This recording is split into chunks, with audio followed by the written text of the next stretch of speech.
Good morning. Death and Tarot's December Challenge, December 8th. What is blocking me from doing more readings for myself and others? Well, I don't have anyone around here that I can really do readings for, so I'm just doing for myself. And right now, I'm actually doing pretty good, although they're so cryptic still. And I can't decide which deck to use, so I'm going to use my sticks. Let's use my Giants Tarot, which is this one.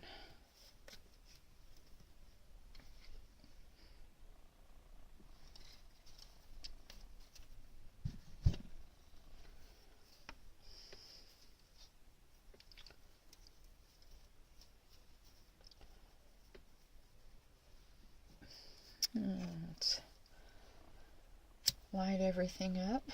Let's see how my new candle smells. That's quite a wick.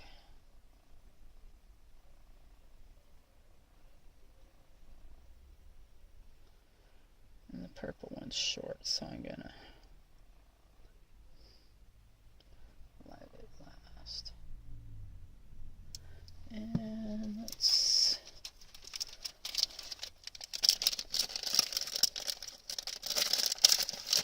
should have done this first. No, but I get to singe my arm hairs. Maybe. Maybe not. That one quit burning. We'll go like that. Light some incense. There we go.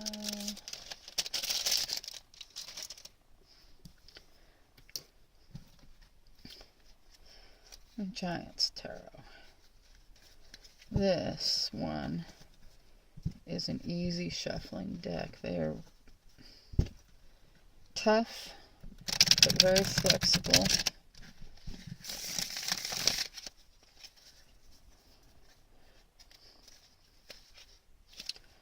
With a Norwegian, Viking, Norse mythology themed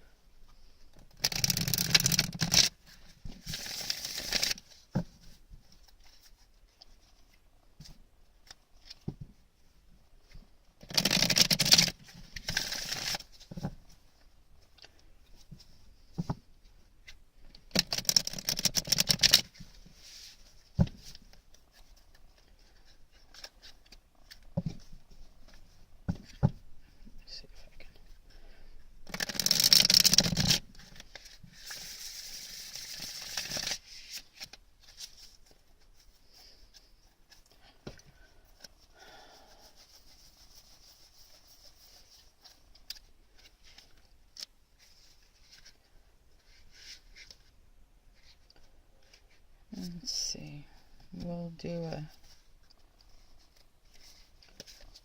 3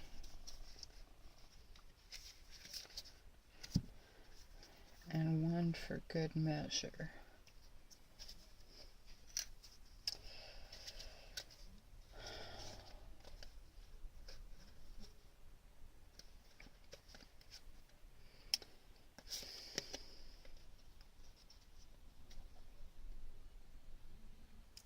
Ten of Wands.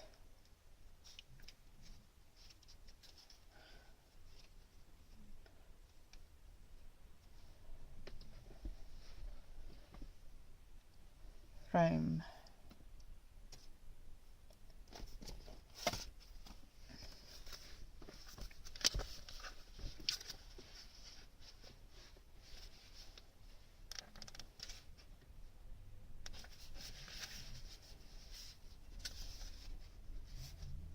Ten of Wands.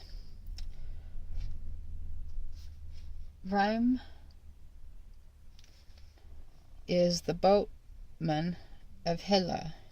Old, blind, and possibly already dead, he pilots his ships across the black ocean from Dead Man's Shore in Helium to the lava beaches of Muspelheim, each time with a new load of fingernails and toenails from the last batch of corpses to build the death ship, Neglafari.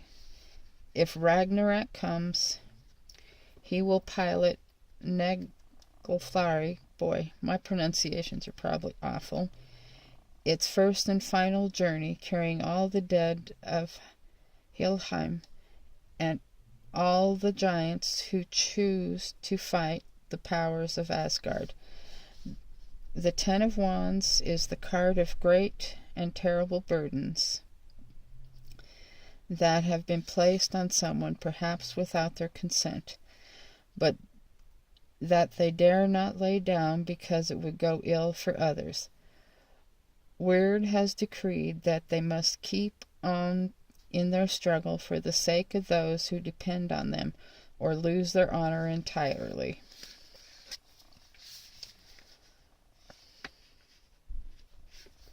How does that?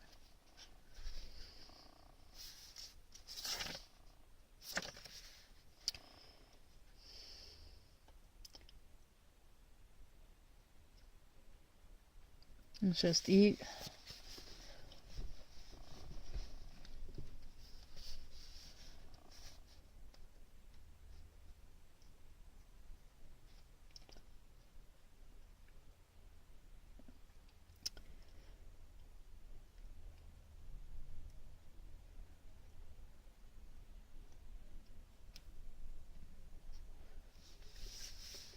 So I keep doing this because I know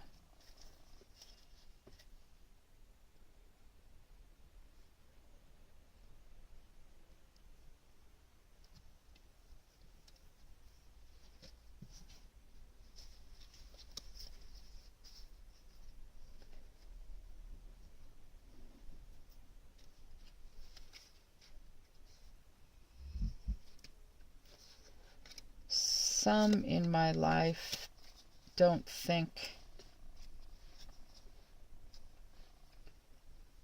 that this is something to do. Ten of Swords, Narvi and Vali.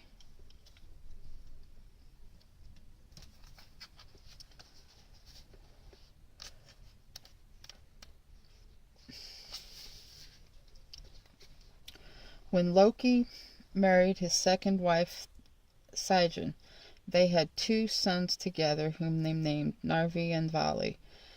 Baldar's death and Loki's flight from the Aesir wrath occurred when the 2 boys were mere adolescents, barely out of childhood. Sigyn and the boys fled with him, but when the Aesir arrived, Odin took vengeance for the death of his son by capturing Loki's sons. Vali, the younger boy, was turned into a ravening wolf who attacked and killed his brother Narvi.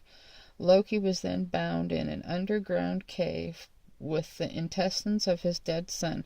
Vali is said to have gone mad afterwards, spending his time roaming the 9 worlds in and out of wolf form.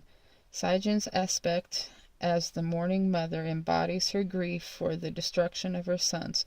This card shows the death of Narvi, while Loki and Sigyn are held by Thor, and long-shadowed Odin looks on at his work. It indicates treachery, betrayal, and great sorrow that has come inevitably from a long series of bad choices that looked necessary at the time.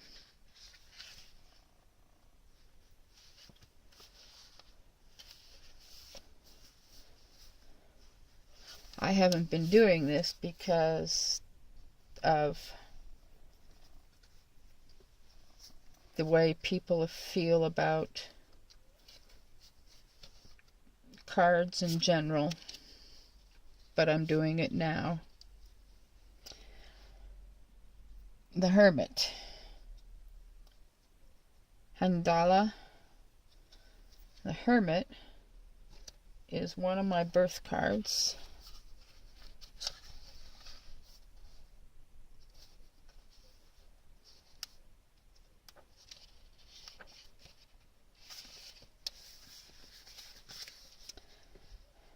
Handala is a very ancient goddess who harks back to before the flood.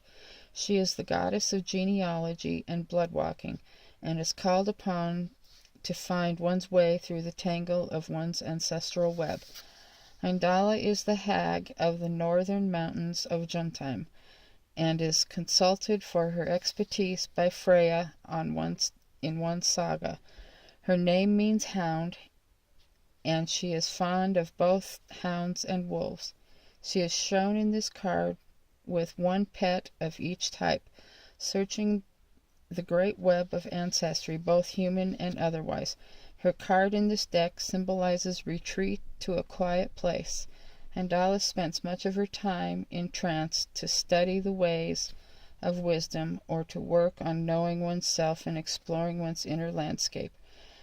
The Hermit card is traditionally the inner search for wisdom, as opposed to the outer one.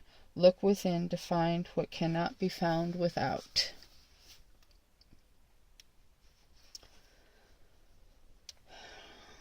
So the struggle to keep up all of this reading and the stuff I do magically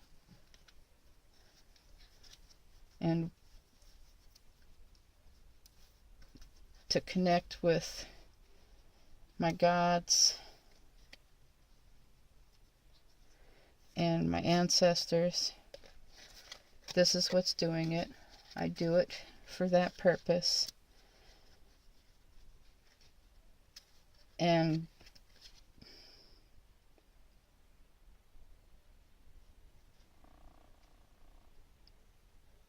I'm going to keep doing it, no matter how others think.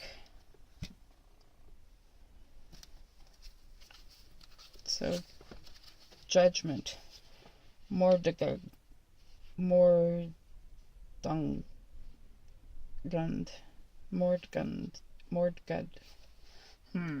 That one I do not know. I keep thinking I'll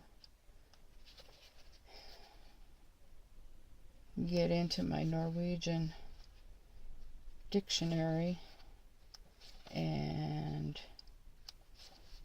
that does pronunciations and do these, and I haven't done it yet. Mordgund is the gatekeeper of Helheim, the guardian of the land of the dead, and the right hand of Hela. She rules the hill road from her tower next to the bridge over the river Joel. A tall frost giantess clad in black armor and heavily armed, warrior and martial artist, she has seen much and is never fooled by those who attempt to sneak in before their time or sneak out after it. Like her counterpart Heimdall at the Watchman of the Asgard, she is honorable and unbribable, and therefore there is no thwarting her. She sees each dead soul as they come by and understands them. Her card is judgment, the ability to fairly and objectively judge a situation without reverting to sentiment, aesthetics, or memory of past pain. Unlike the Justice card, however, judgment is tempered by compassion. Mordgund has seen the human condition at its most wretched and assures the weeping souls at her gate that the serene peace of her mistress's realm. This card can also suggest that one's karma as it were, is coming due, and must be endured. For good or ill, the situation is over, and must be summed up before a higher or deeper court of honor.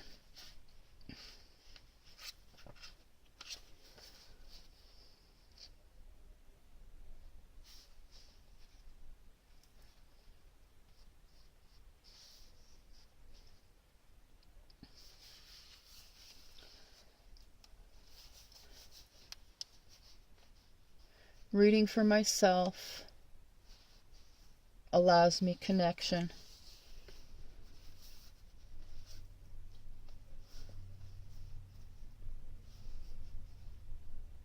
with that has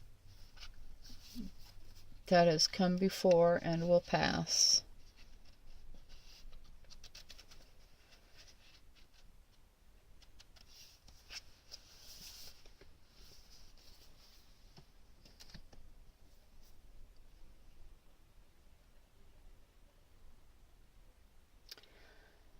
Never sure that what I've gone over for myself actually reads well in understanding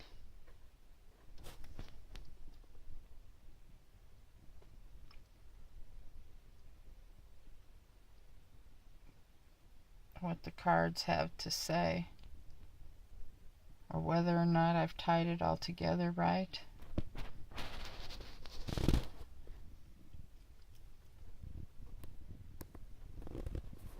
I don't know.